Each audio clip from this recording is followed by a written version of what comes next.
반갑습니다, 우리 친구들. 기초 용어 특강의 수학편을 함께하고 있는 주연쌤이에요. 이번 시간에도 용어 정리하려고 옆에 왔어요.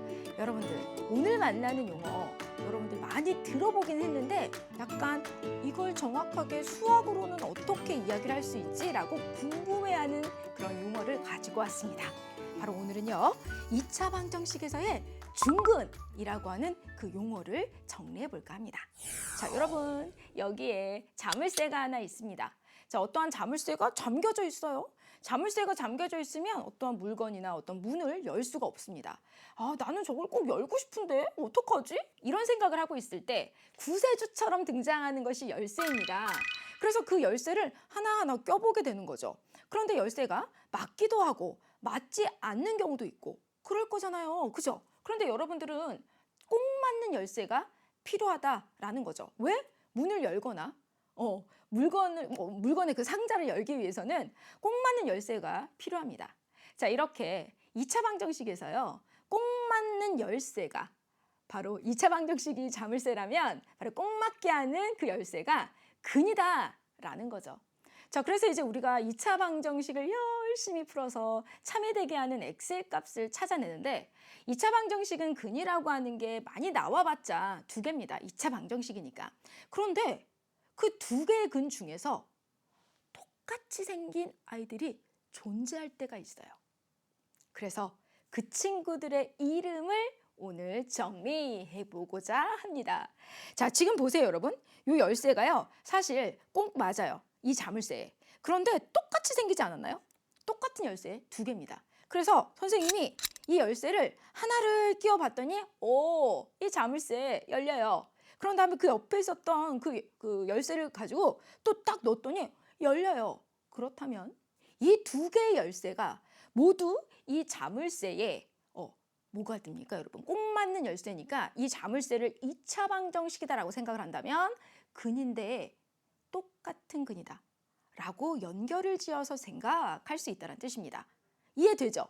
자, 그렇다면 이렇게 똑같은 근을 우리는 중복된 근이라는 말을 추려서 중근이라고 할 수 있습니다.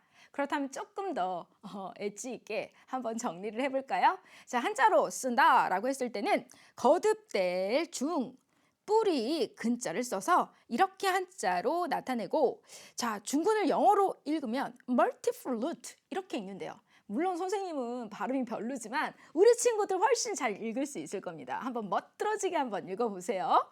자, 한자풀이로 한번 가보면 두 번 이상 거듭되는 근이라고 말할 수가 있고, 또 수학 용어로 정리를 해보면 방정식의 근의 종류 중에서 하나로 근의 중복도가 2 이상인 근을 말한다라고 할 수 있대요.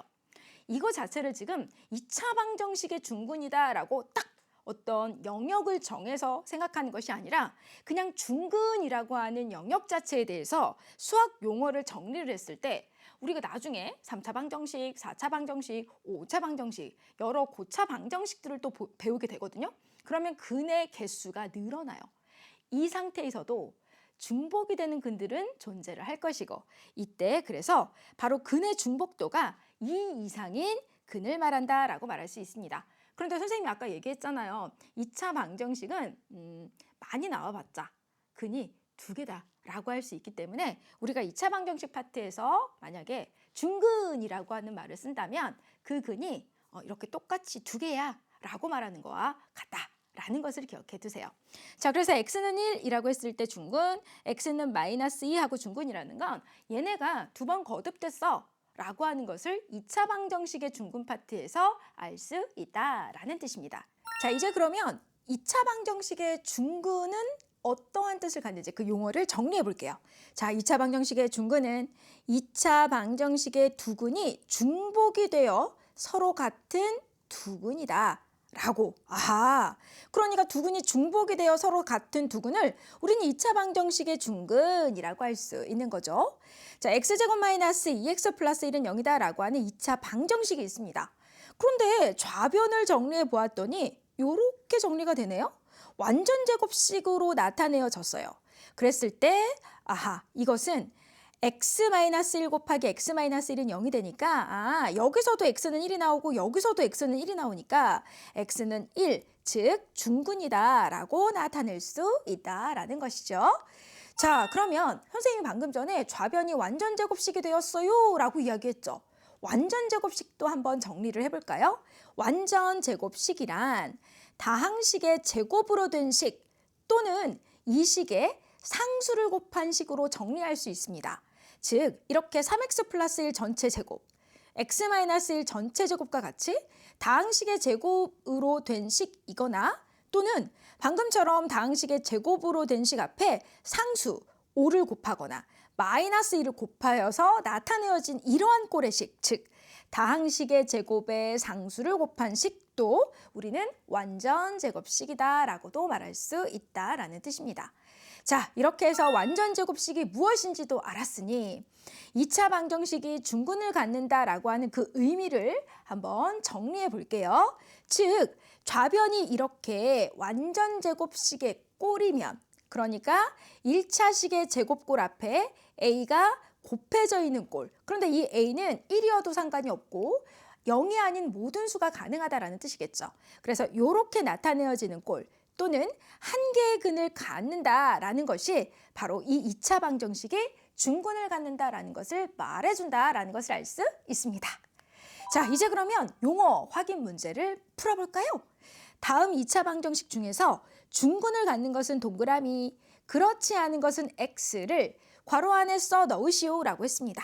자, 먼저 1번을 보았더니요. 여러분 어때요? 좌변이요. 완전 제곱식 꼴이네요. 그렇다면 중근을 갖는다라고 할 수가 있겠죠?